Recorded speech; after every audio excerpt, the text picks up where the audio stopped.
Hi guys, Melvin here and welcome to my channel. For today's vlog, bali mag-upload ulit ako ng video about sa may history ng TB, scar, and or peklat sa baga.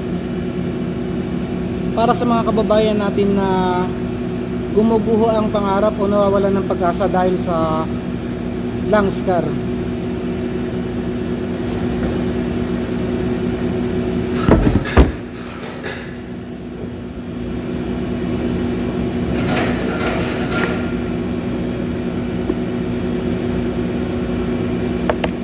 Bali yung una nating na-upload about sa lung scar na yan, saka yung sa may history ng TB. Bali ni-remove na siya ni YouTube dahil na-violate ko yung YouTube community guidelines. Mahigpit pa lang ipinagbabawal ang pagpo-post o pag-upload ng ng medical certificate. And then last video kasi ipinakita ko yon yung hard copy sa mismong screen ng itong cellphone ng video. Kaya bali ni-remove siya, na violate ko nga yung YouTube community guidelines. Kaya guys, this video hindi ko na ipapakita yung hard copy o katunayan na yung about sa medical certificate na may PTB ay pulmonary fibrosis right apex. Bali hindi ko na siya pwede ipakita dahil mahigpit na ipinagbabawal YouTube yung yung pag-upload ng may hard copy ng medical certificate. Pero ganun pa man, ginawa ko ulit itong video na to para sa mga kababayan natin na na nawawala ng pag-asa na nangangarap makapag-Korea.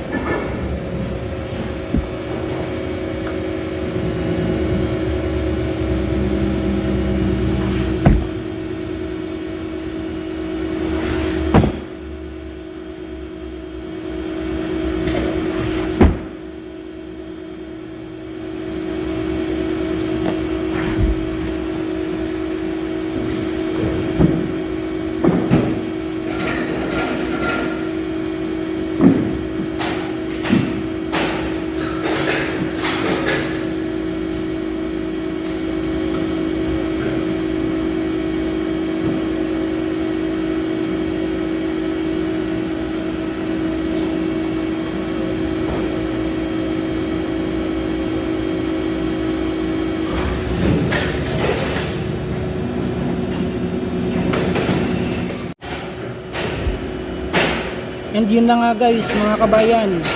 Bali way back 2017 nung makapasa ako ng exam.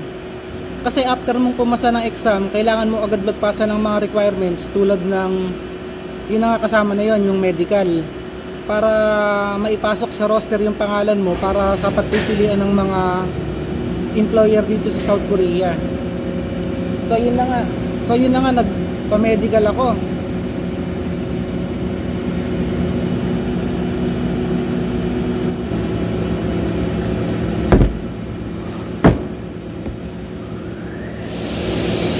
So yun na nga, nagpa-medical ako. Bali nung nagpa-medical ako, parang alam mo yun,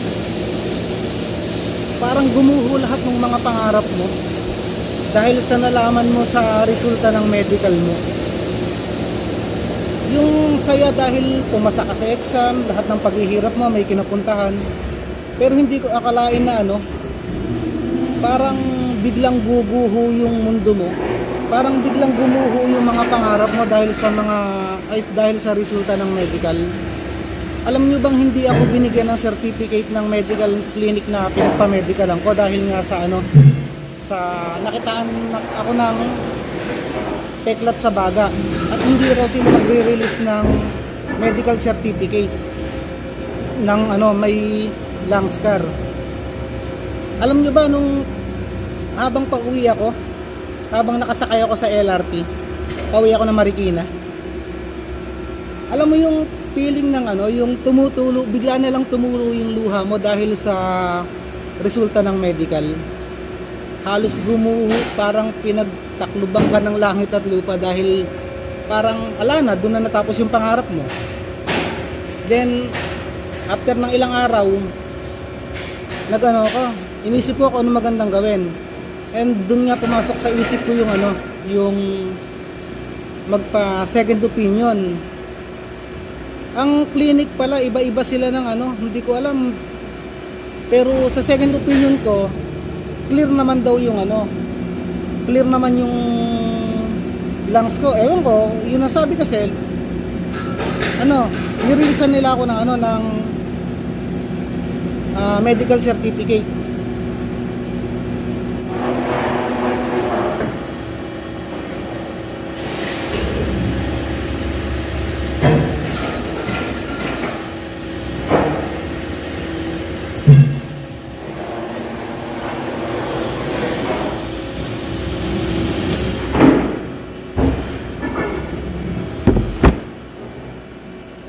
And ayun na nga, nakapagpas di nung narilisan ako ng ano, ng medical certificate. Nakapagpasa na ako ng ano, ng requirements sa ng lahat ng requirements sa POEA. And after nun, siguro mga matagal din kasi bago ako nagkaroon ng employer, halos kulang-kulang ano din, 1 year. Then after nga nung ano, ng ilang buwan, kulang-kulang 1 taon, bali nagka-employer na ako. Meron na, bali nakita ko sa ano ko, sa ano ko, yung sa EPS account ko, meron na akong employer. Eh di na nga, kailangan na ko ng ano, magpa-final medical. Then yun, nagpa-final medical na ako. At ang pinakamasakit na nangyari na naman sa buhay ko, pambihira, nung final medical. Bali ano, yun nga, meron daw akong peklat sa baga.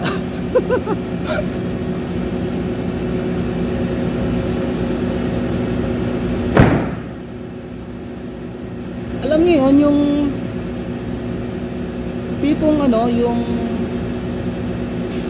bigla ka na naman ng problema, sumakit na naman yung ulo mo, yung bigla ka na naman, parang gumuho na naman pangarap mo dahil nung nagpa-medical ka, nang una mong pinasa, clear naman. Then itong final, may peklat nga raw. Pero hindi naman ako tuloy yung ano, yung tinanggalan ng pag-asa ng doktor. May sinadya siya sa akin. Pinapunta niya ako sa ano, sa pulmonary doctor. Bali yung x-ray ko, pinabasa ko doon sa pulmonary doctor. May no ano, yung pulmonary doctor, bali sila magsasuggest yung mismong medical clinic kung saan ka nagpa-medical. Then yun na nga, ano, pinapunta niya yata ako sa, kung ako nagkakamali, parang Manila Doctors Hospital yon, yung pinapuntahan sa akin. Then yun nga, binasan ng pulmonary doctor yung medical ano ko, yung x-ray.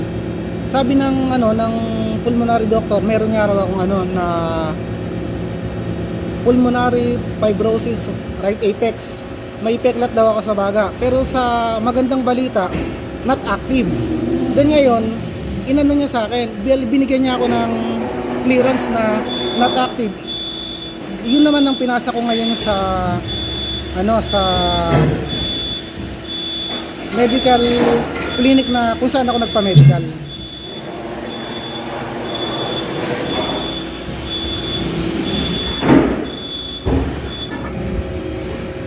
And yun na nga guys, bali pagbalik ko sa medical clinic kung saan ako nagpa-medical, na dala-dala ko na yung pinaka pulmonary doctor clearance.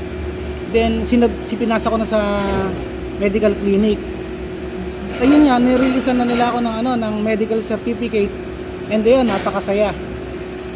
Meron ng ano, binigyan ako ng doktor ng ano, fit to work. Then habang nagsasaya ako, di nakaupo ako, binabasa-basa ko yung medical certificate. Akala ko tapos na yung problema. May problema na naman pala. Bali hindi nila tinanggal yung ano, yung pulmonary fibrosis right apex sa ano, sa findings. Nakalagay sa findings ng medical certificate ko yung pulmonary fibrosis right apex. Kaya ano, nakiusap ako sa doktor. Dok, paano po ba magandang gawin dito? Baka pwede naman nang tanggalin yung ano, pulmonary fibrosis right apex. Kasi natatakot ako baka questionin sa ano, sa POEA.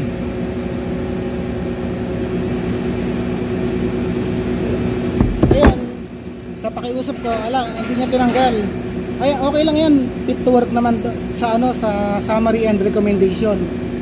Eh, sa lublo ko, paano kaya to? Parang andun yung takot, yung kaba kasi mas maganda kung clear na yung medical certificate na makukuha natin, di ba? Then ayun, sa kasi habang nagpapamedical ka, iba't ibang tao yung nakikilala mo, kung nakakasalamuha mo, marami ka nakikilala na maraming problema sa medical. Then yung isa kong kaibigan, may na sabi sa akin, okay na yan kasi yung si ganito, yung isang kaibigan niya nga raw, same case kami, may pulmonary fibrosis right apex, pero naka-flight siya, walang naging problema sa Korea. Sabi niya sa akin, sabi ko, tinanong ko siya, ano yung pinasa niya? Yung rin mismo, yung may pulmonary. Sabi ko, kahit kinakabahan ako, bahala na. Bahala na. Ito na yung papasok ko sa POEA. Din yun na nga guys. Pagpasa ko sa POEA, alam na alam kong questionin talaga yon. Din nire-review niya yung medical ko nung POA personnel. Nakita niya pulmonary fibrosis right apex. Sir, bakit may ganito yung medical mo? Paano ba to? Nakamasid tayo niyan. Pero sabi niya sa akin, pinakuha niya ako ng waiver dun sa may gilid ng POEA. Merong attorney doon sa gilid ng POEA. Bali 200 pesos yung binayad ko na yung waiver, katunayan na ginusto kong makaalis ng bansa na walang pananagutan ng POEA. Kaya pinakuha nila ako ng waiver sa attorney. Dahil kasi natatakot yung POEA personnel dahil nga sa findings ng medical ko. Then ayun, nung nakakuha ko ng waiver, pinasa ko na, tinanggap na nila. Basta may waiver ka, tatanggapin nila lahat ng requirements mo. Akala ko okay na, nakapagpasa na ako. Akala ko doon na matatapos. Hindi pa. Dahil meron pa palang final sa na sputum sa may St. Luke's or Makati Med.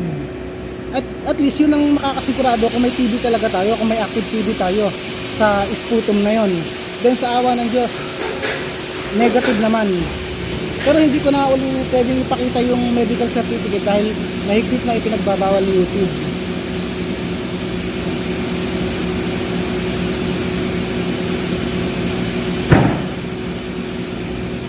Hindi mo naman madadaya yung result ng medical sa sputum test sa St. Luke's or sa Makati Med kasi hindi mo mahahawakan yung result. Mismong yung hospital lang magdadirect ng result sa sa POEA. Malalaman mo lang yung resulta kung pumasok, kung negative ka dahil sa sa email naman. Isesend din nila sa email mo kung pasado ka ba o kung negative yung result. Kaya malalaman mo rin kagad. Guys, sabi nga sa inyo, sobrang dami kong pinagdaanan na problema sa medical bago ko narating ang South Korea. Pero lahat ng hirap, lahat ng pagod, sulit na sulit dahil nandito na ako ngayon sa South Korea. Bali matatapos na rin yung contract ko next year. And then, magiging sincere worker ako. Siyempre, yun, magme-medical na naman. Bali, i-update ko kayo kung anong nagiging result uli ng medical ko dahil diba, umalis ako ng Pilipinas, may scar sa baga. Kung susunod ba, okay pa ba? Kasi hindi ko rin natigil yung paninigarilyo. Then pero basta i-update ko kayo kung ano lagay ng kung okay pa ba yung may scar sa baga sa susunod. Na pag na sincere ako. Mga April siguro magpapamedical ako ulit para maging updated yung bagong updated ng medical. Bali guys, ang tanong, may scar sa baga, may history ng TB, may peklat sa baga, pwede ka ba yan as long as not active? Pwede ka dito sa South Korea. Wag mong dadayain ang medical mo dahil wala kang lusot dito sa South Korea. Dahil pagdating mo dito, medical kayo kagad, wala kang ligtas. Kaya wag nyo dadayain ang medical nyo. Kung sa tingin nyo not active or wala kayong walang active TB, pwede ka dito kabayan. Lakasan mo ang loob mo, wag ka mawawala ng pag-asa. Disclaimer lang po, ang lahat ng pinagsasabi ko dito ay based on my own experience. Meron akong pulmonary fibrosis right apex. May peklat ako sa baga, not active, pero nandito ako sa South Korea. Ako ang magpapatunay na kahit may peklat ka sa baga, basta as long as not active, pwede ka dito sa South Korea. Sana guys, natulungan ko kayo sa mga problema nyo, nagustuhan nyo inabahagi ko sa nga video.